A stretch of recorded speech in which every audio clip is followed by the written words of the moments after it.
Hello दोस्तों, आज 1 मार्च है। आज आपको कुछ बातें शेयर करना चाहता हूँ, अपने दिल की बातें। आप भी सुने। तो जीवन कैसे जीना चाहिए, ये जीवन का उद्देश्य क्या है, कि मतलब एक बार कबीरदास से कहा गया कि ये जीवन हमें मिला है, क्यों मिला है। तो कबीरदास ने कितना अच्छा बात कहा कि वृक्ष कबहु न फल वकै, नदी न संचय नीर, और परमारथ के कारणे साधुन धरा शरीर। यानी वृक्ष अपने फल कभी नहीं खाता, नदी अपना पानी कभी नहीं पीती, इसीलिए ये बॉडी है परमारथ, परमार्थ। चाहे वो कुछ भी कहो, इनलाइटन कहो, निर्वाण कहो, जन्नत कहो, उसके लिए मिला है। इसको फालतू में जाया मत करो। बुद्ध के 8 अष्टांगिक मार्ग हैं, 4 आर्य सत्य हैं। बुद्ध ने कहा दुख है, दुख का कारण है और दुख का निवारण है क्या? तृष्णा। और इस दुख मुक्ति के लिए एक मार्ग है जिसका नाम है आर्य अष्टांगिक मार्ग। उसमें क्या है? सील, समाधि, प्रज्ञा। सील में 3 मार्ग आए, सम्यक वाणी, सम्यक कर्म, सम्यक आजीविका। समाधि में 3 मार्ग आए, सम्यक व्यायाम, सम्यक स्मृति और सम्यक समाधि। और प्रज्ञा में 2 मार्ग आए, सम्यक दृष्टि और सम्यक संकल्प। तो ये 8 अष्टांगिक मार्ग की कड़ियां 3 में जुड़ी हैं, सील, समाधि, प्रज्ञा। सील का पालन करने से ध्यान साधना बढ़ती है और ध्यान साधना से व्यक्ति का प्रज्ञा जागृत होती है। प्रज्ञा मतलब विजडम, बुद्धि। ज्ञान नहीं, ज्ञान अलग चीज होती है। ज्ञान तोता बनाती है इंसान को, लेकिन बुद्धि विवेकी इंसान बनाती है, वही विवेकीमान बनाती है। बुद्ध ने कहा ये संसार अनित्य है, ये संसार दुख है और ये संसार अनात्मा है। ये संसार हमें सुख जैसा मालूम पड़ता है, लेकिन ये संसार दुख है। यहाँ हमें कुछ भी ऐसा नहीं जो सुख जैसा हो। यहाँ हर चीज अनित्य है, कुछ भी नित्य नहीं है। जो भी पैदा हुआ उसकी मृत्यु निश्चित है, चाहे वो ये पौधे हो, चाहे ये हो, चाहे कुछ भी हो, सबको नष्ट होना हो। हम मकान बनाते हैं, एक ना एक दिन वो भी जराजीर्ण होना ही है। ये सूर्य, वैज्ञानिक कहते हैं सूर्य, तारे, चंद्रमा, ये भी विस्फोट करते हैं, सुपरनोवा होता है, सारे बिखर जाते हैं। सबका जिसका जन्म हुआ उसकी मृत्यु निश्चित है। यही परिवर्तनशील है। इसी को बुद्ध ने कहा अनित्य है, प्रति क्षण बदल रहा है। अभी मैंने आपसे 3 मिनट बात की तो मैं अरबों खरबों बार मर चुका और जिंदा हो चुका, इतनी बार बदल चुका। एक शब्द बोला तो मैं करोड़ों बार बदल चुका। ये आज क्वांटम साइंस भी कहता है कि अणु परमाणु उत्पन्न होते रहते, नष्ट होते रहते, उत्पन्न होते रहते, नष्ट होते रहते। और 1 सेकंड में 10 की पावर 22, 10 के ऊपर 22 बिंदी लगाओ, इतनी बार 1 सेकंड में अणु परमाणु मरता और जीता है। इसलिए संसार अनित्य है और ये संसार अनात्मा है। बुद्ध ने कहा कोई आत्मा नहीं। तुम्हें ये संसार में ऐसा कुछ लग रहा है जो आत्मा जैसा कहा जाए, जो हमेशा के लिए रहे? कभी कोई कुछ नहीं रहता, कभी कुछ नहीं रहेगा, ना कभी रहा है। तक्षशिला, नालंदा, विक्रमशिला, मयूरशिला, जगदल्ला, बल्लवी जैसे यूनिवर्सिटी बने, बिखर गए, आक्रांता आए, मिटा दिया गया। बड़ी बड़ी लाइब्रेरियां थी, सब नष्ट हो गई। परिवर्तनशील है, परिवर्तन को स्वीकार करो और इन और 8 चीजों से बचो। बुद्ध ने कहा ये संसार के 8 लोक धर्म हैं। क्या लोक धर्म है वो? लाभ हानि, निंदा प्रशंसा, यश अपयश, सुख दुख। बस इसमें मिडिल में रहना है। अगर लाभ ज्यादा आए तो उछलना नहीं है और हानि हो तो ज्यादा रोना नहीं है। बस कहना है कि समय है, ये भी बदल जाएगा। बुद्ध ने कहा सब क्षणभंगुर है, प्रतिपल बदल रहा है। बुद्ध ने कहा दुख है, अनित्य है, अनात्म है। ये अनित्यता को जानो। सुख आए ज़्यादा तो ज़्यादा आंदोलित मत हो, दुख आए ज़्यादा तो रो मत। यश आए ज़्यादा पद मिल जाए तो ज़्यादा आंदोलित मत हो, घमंड मत पालो, अहंकार मत पालो। और जब दरिद्र हो जाओ, भिखारी हो जाओ तो भी अपने आप को गिलानी से मत भरो। सुख दुख, निंदा प्रशंसा, अगर कोई आपकी निंदा करता है तो रो मत, शांत रहो। ये भी बदल जाएगा, ये भी समय टल जाएगा। सब अनित्य है। कोई प्रशंसा करे तो प्रफुल्लित मत हो, सतर्क हो जाओ, ये भी अनित्य है। सब कुछ अनित्य है। ये हिंदू, ये मुसलमान, ये जैन, सिख, बौद्ध, फारसी, ये संप्रदाय हैं, ये धर्म नहीं। बुद्ध ने कहा, बुद्ध के अनुसार धर्म क्या है? बुद्ध के अनुसार शुद्ध धर्म क्या है? शील समाधि प्रज्ञा के मार्ग पर चलने वाला व्यक्ति ही शुद्ध धर्म को जानता है। बुद्ध को जब ज्ञान प्राप्त हुआ तो 7 सप्ताह बुद्ध मौन रहे। तो ब्रह्मा और इंद्र कहते हैं देवलोक से आए। 31 लोकों का वर्णन है बुद्धिज्म की त्रिपिटक में, वेल डिफाइंड है। तो ब्रह्मा आया और इंद्र दोनों बुद्ध के चरणों में सिर मथा टेके सिर झुकाए, कह रहे हैं भगवान अगर आज आप ना बोले तो महादुर्घटना घट जाएगी, आपको बोलना ही पड़ेगा। क्यों ब्रह्मा और इंद्र झुके? क्योंकि इंद्र भी उसी वासना में उलझा है जो मनुष्य उलझा है। इंद्र भी किन्हीं मेनकाओं के साथ खेल रहा है। ब्रह्मा भी उसी वासना से उलझा है जो हर मनुष्य उलझा है। लेकिन बुद्ध राग द्वेष मोह वासना सबसे मुक्त हो चुके। इसीलिए हमने बुद्धत्व को देवत्व से ऊपर रखा है। बुद्धत्व चरम अवस्था है, सबसे उच्चतम अवस्था है, उससे ऊपर कोई अवस्था नहीं। देवत्व हाँ ज्यादा सुख हैं, सुविधाएं हैं, लेकिन वहां भी काम कृत्य काम कीड़ाएं चल रही हैं।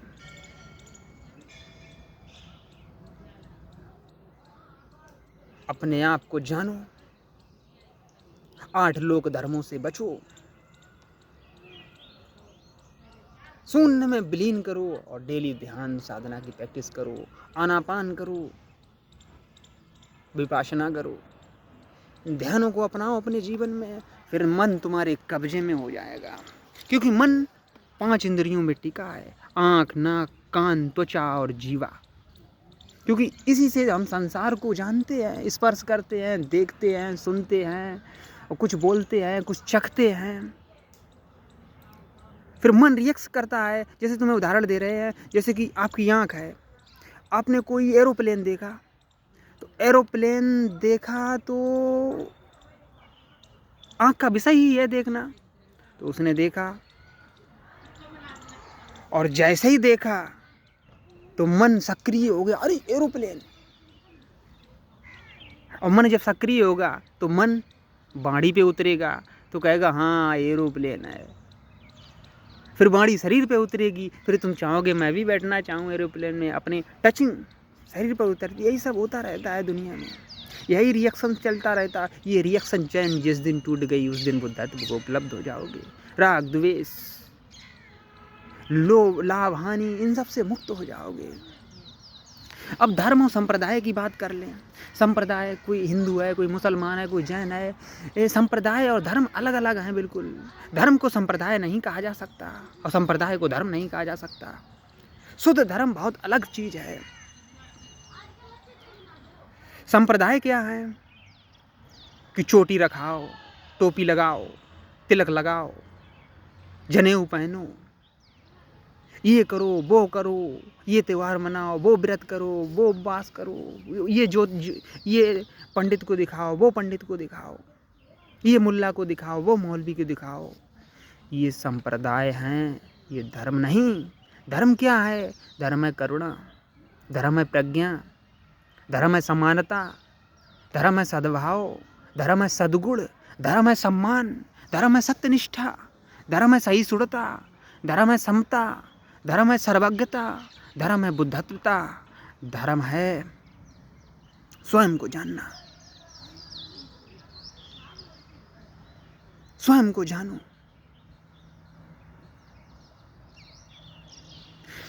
ये धर्म है। संप्रदाय में मत उलझे रहो, क्योंकि जो संप्रदाय से मुक्त होता है वही व्यक्ति धार्मिक होता है। फिर चाहे उसे तुम नास्तिक कहो, फिर चाहे तुम उसे आस्तिक कहो।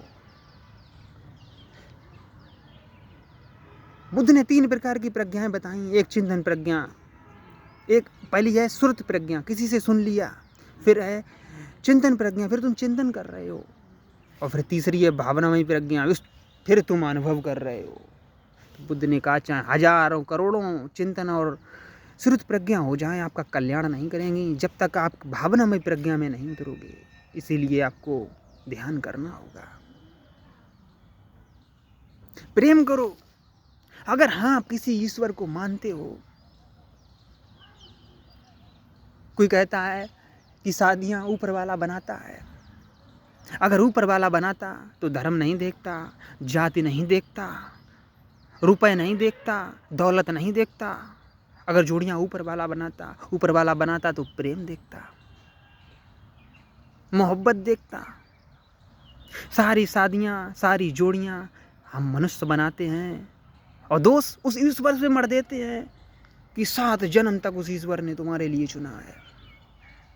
ये भाग्यवादी कल्पनाएं, ये रूढ़वादी मान्यताएं, इनसे जो मुक्त है वही व्यक्ति धार्मिक है। धर्म और विज्ञान अलग अलग नहीं है, सेम है, प्रैक्टिकल है दोनों का। बस धर्म में अपने अंदर जाना पड़ता है और विज्ञान में बाहर। अंदर बाहर जब मजबूती होती है तभी व्यक्ति निखरता है। आज हम आपस में कम्युनिकेट करवा रहे हैं किसकी वजह से? विज्ञान की वजह से, साइंस की वजह से। साइंस धर्म का डेवलप रूप है।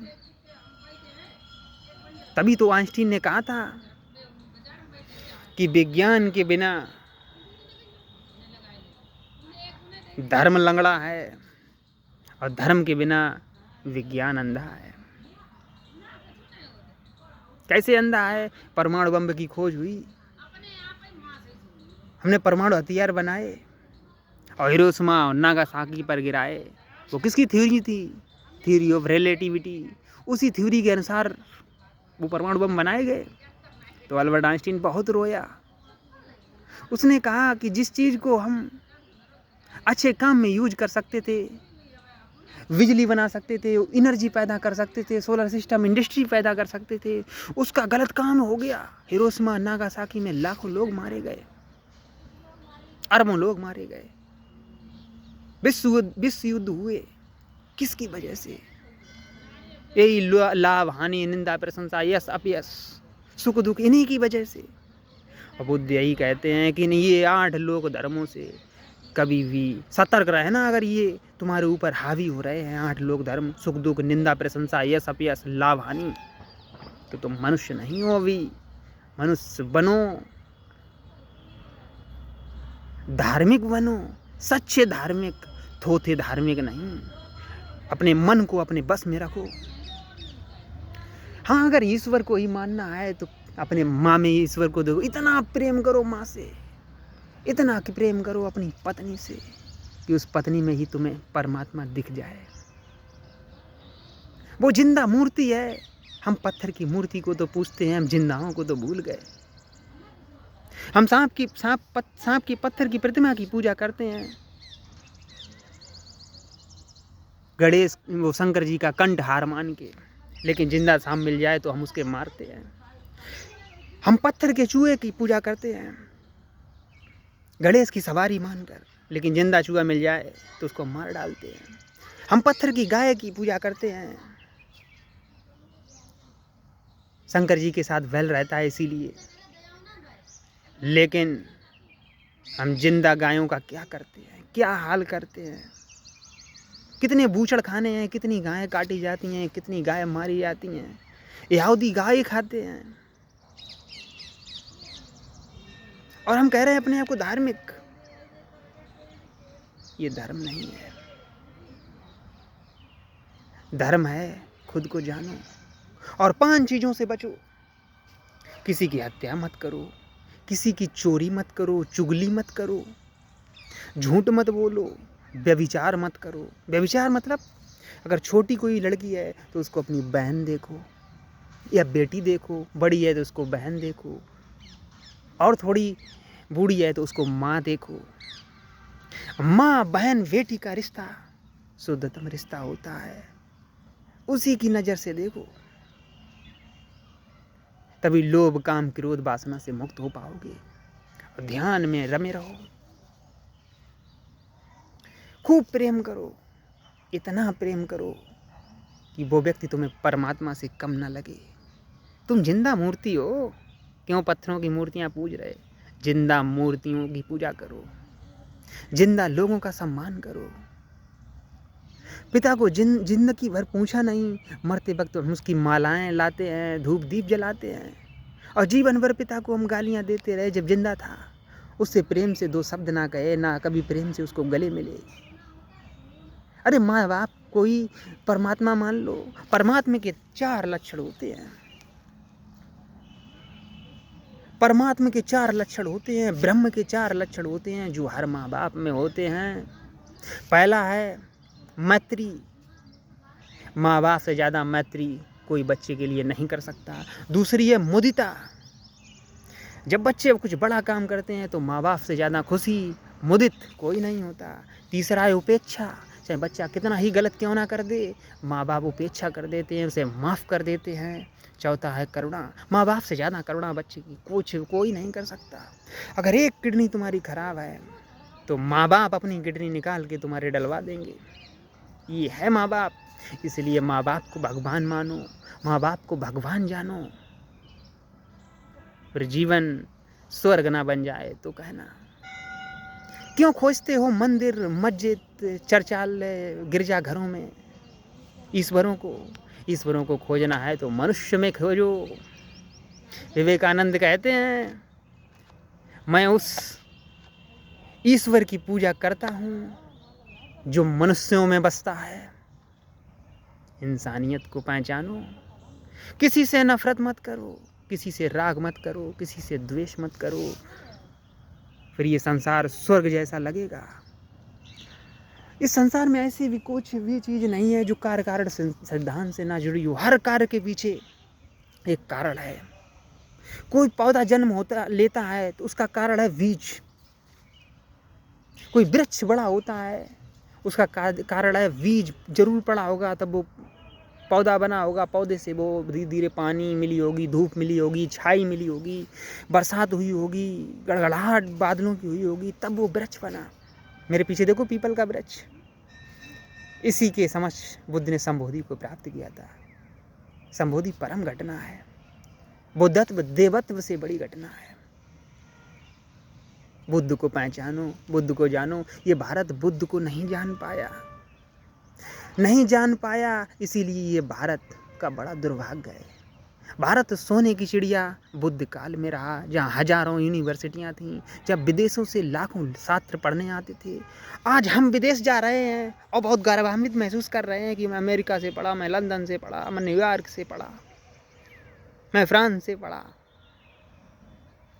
लेकिन वो विश्व गुरु, हम उस टाइम को याद करो जहाँ तक्षशिला, नालंदा, विक्रमशिला, मयूरशिला, जगदल्ला, वल्लभी जैसी यूनिवर्सिटियाँ थीं। उस पर कोई गर्व ही नहीं करता। उस इतिहास पर तो कोई गर्व ही नहीं करता। गर्व सिर्फ मान्यताओं के करते हैं, थोथी मान्यताएं। मूर्खता है। सबका मंगल हो, सबका कल्याण हो, सबकी स्वस्थ मुक्ति हो, सब धन धान्य से भरपूर हूँ। मेरे दिल से यही दुआ निकलती है, चाहे मुझे लाख कोई गाली दे दे, चाहे मेरी कोई कितनी ही क्यों बुराई कर दे, लेकिन मेरे दिल से यही दुआ निकलेगी, सबका मंगल हो, सबका कल्याण हो, सबकी स्वस्थ मुक्ति हो। बुद्धं शरणं गच्छामि, धम्मं शरणं गच्छामि, संघं शरणं गच्छामि। बुद्धं शरणं गच्छामि का अर्थ होता है उस बोधि की शरण में जाना, किसी गौतम बुद्ध की शरण नहीं, उस बोधि अपनी प्रज्ञा की शरण में जाना। तब प्रज्ञा से तुम बुद्ध को जानोगे, पढ़ोगे, जब वो प्रज्ञा जागृत होगी तभी तुम बुद्ध को जानोगे। तो बुद्धम शरणं गच्छामि, फिर धम्मम शरणं गच्छामि। ये प्रकृति के नियम को तुम जब जानोगे, ये प्रकृति का नियम दुख है, अनित्य है और अनात्म है, यही धम्म है। फिर संगम शरणं गच्छामि, फिर ऐसे समूहों का संग करो जो दुख, अनित्य और अनात्म में रमण करते हैं, जो मैत्री, मुदिता, करुणा और उपेक्षा से ब्रह्म विहार करते हैं। उनकी संगत करो, यही कल्याण मित्र है। सबका मंगल हो। जो भी इस वीडियो को देखे वो धन धान्य से भरपूर हो, वो यश को प्राप्त हो, वो सुख लाभी हो, वो दीर्घायु हो, उसका जीवन सफल हो। सबका मंगल हो, सबका मंगल हो। भवतु सब मंगलं, भवतु सब मंगलं, भवतु सब मंगलं। धन्यवाद दोस्त।